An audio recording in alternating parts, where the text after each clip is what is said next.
নমস্কার বন্ধুরা, মিনুর রান্নাঘরে আপনাদের স্বাগত। চলে এলাম নতুন একটা রেসিপি নিয়ে।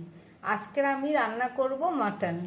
তার জন্য এই যে কিছুটা পরিমাণ মাটন নিয়ে নিয়েছি, আর সঙ্গে নিয়ে নিয়েছি কিছুটা সবজি। এখানে আলু, পেঁপে, পেঁয়াজ, টমেটো, কাঁচা লঙ্কা, আদা, রসুন সব গুছিয়ে নিয়েছি। চলুন তাহলে রান্নাটা শুরু করি। একদম প্রথমে আমি মাটনটার মধ্যে কিছুটা নুন দিয়ে দেবো পরিমাণ মতো, আর দিয়ে দেবো পরিমাণ মতো হলুদ, আর এছাড়া দিয়ে দিচ্ছি খুব সামান্য পরিমাণ তেল। নুন, হলুদ, তেল দিয়ে মাংসটাকে আমি 5-6 মিনিটের জন্য ম্যারিনেট করে রেখে দেবো।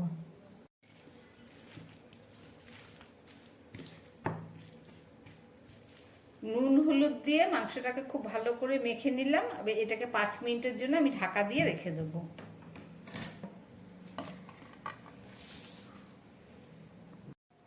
মাংসের মধ্যে নুন, হলুদ, তেল মাখানো হয়ে গেছে। আমি এদিকে একটা মিক্সিং জার নিয়ে নিয়েছি, এর মধ্যে মশলাটা রেডি করব। একদম প্রথমে আমি দিয়ে দিচ্ছি আদা, আর দিয়ে দিচ্ছি রসুন, এছাড়া দিয়ে দিচ্ছি কেটে রাখা পেঁয়াজ, আর দিয়ে দিচ্ছি কাঁচা লঙ্কা, এছাড়া দিয়ে দেবো 2 টুকরো টমেটো, এবং এছাড়া কিছুটা যে গোটা জিরে ভিজিয়ে ধুয়ে নিয়েছি, এই জিরেটাও এর মধ্যে আমি দিয়ে দিচ্ছি। সব কিছু দিয়ে আমি মশলাটাকে পেস্ট করে নেব। মশলাটা আমার পেস্ট করা হয়ে গেছে। এই যে, চলুন এবার রান্নাটা তাহলে শুরু করি। মটনটা রান্না করার জন্যে আমি একটা কড়াই বসিয়ে দিয়েছি। এবার তাতে আমি তেল দিয়ে দিচ্ছি। প্রচুর গরম, খুব ঘরোয়া এবং সাধারণভাবে রান্না করছি মটন। তেল গরম হয়ে গেছে, আমি এর মধ্যে আলুগুলো ভেজে নিচ্ছি। আলু, পেঁপে সব আমি একবারে ভেজে নিচ্ছি।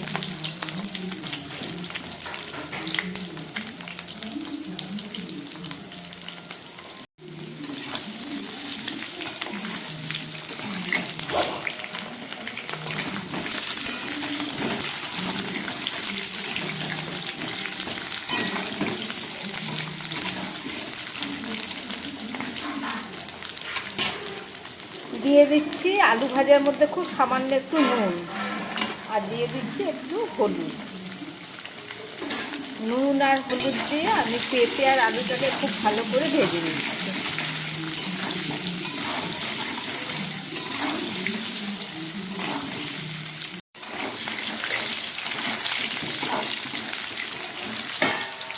আমার আলু পেঁপেগুলো খুব ভালো করে ভাজা হয়ে গেছে। এবার এগুলোকে আমি তুলে ফেলছি।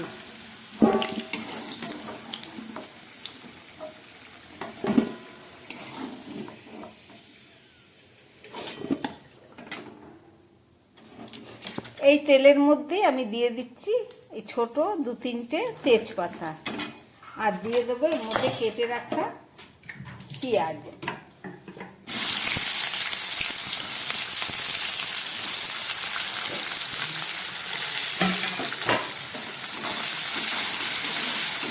এখানে 2টো বড় পেঁয়াজ আছে, এটাকে আমি ভেজে দেবো। আর 2টো বড় পেঁয়াজ আমি পেস্ট করে নিয়েছি মশলার সঙ্গে।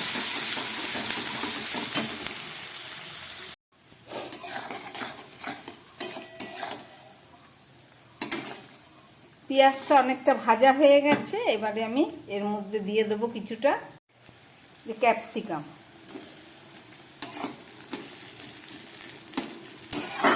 আরও 1 মিনিট ভেজে নেব আমি।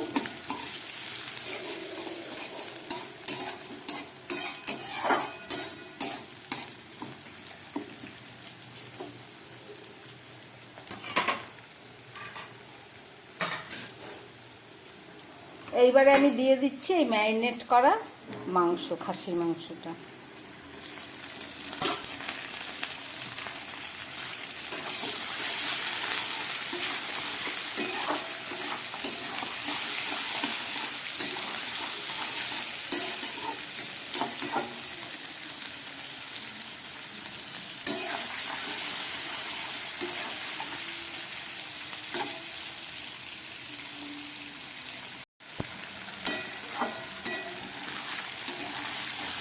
মাংসটা অনেকটা কষে গেছে, এবার আমি দিয়ে দেবো এই বেটে রাখা মশলা। এখানে আদা, রসুন, পেঁয়াজ, কাঁচা লঙ্কা আর টমেটো সব, আর জিরে, এগুলো সব পেস্ট করা আছে।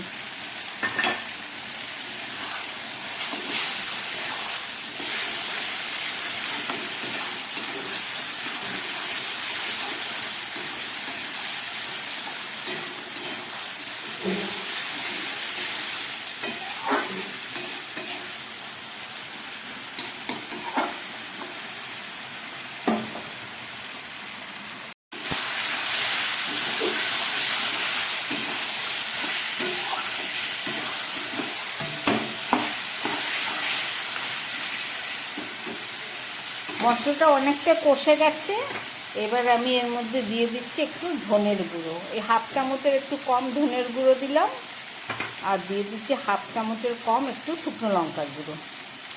এর আগে আমি কাঁচা লঙ্কা পেস্ট করে নিয়েছিলাম। এবার এর মধ্যে দিয়ে দিচ্ছি একটু মশলা ধোয়া জল।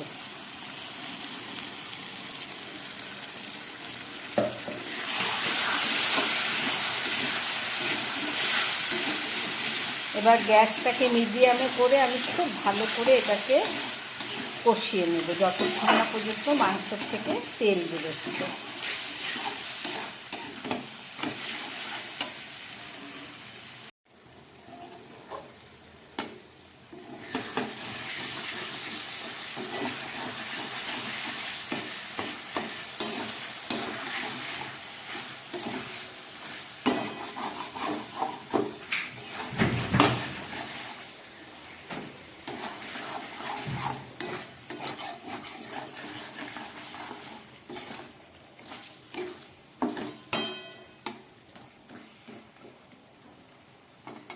একদম গ্যাসটাকে কম করে মাংসটাকে ভালো করে কষিয়ে নিচ্ছে, আরও কিছুক্ষণ হবে।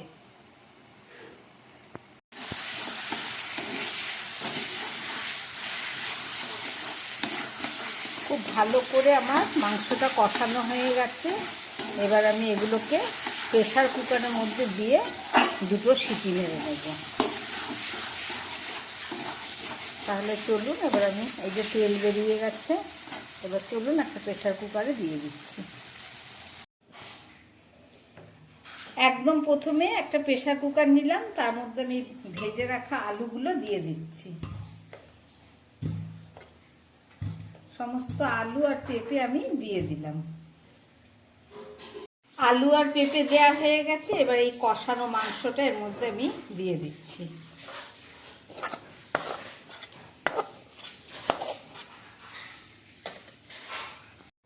এবার কড়া ধোয়া জলটাও দিয়ে দিলাম।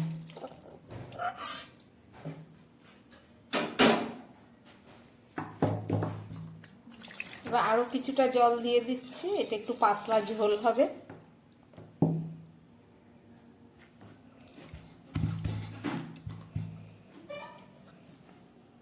এবার চলুন, এবার ঢাকা দিয়ে গ্যাসে বসিয়ে দিই। মাংসটাকে আমি প্রেসার কুকারে গ্যাসে বসিয়ে দিলাম। এবার অপেক্ষা করব 2 থেকে 3টে সিটি পড়া পর্যন্ত, তারপরে ফেরত এসে আবার আপনাদের দেখাচ্ছি।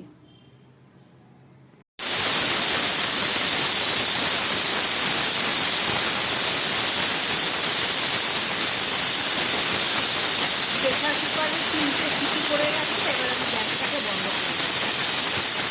এদিকে আমি কিছুটা গোটা গরম মশলা বেটে নিয়েছি, সেগুলোকে আমি বেটে প্রেসার কুকারে ঢাকনা খুলে দিয়ে দেবো। চলুন। প্রেসার কুকারে মাংসটা হয়ে যাবার পরে 3টে সিটি দিয়েছি, 3টে সিটি দেওয়ার পর ঢাকাটা খুলে গেছে। এবার চলুন আপনাদের দেখাচ্ছি। এবারে আমি এই যে 1 চামচ গরম মশলা বেটে রেখেছি সেটা দিয়ে দিচ্ছি।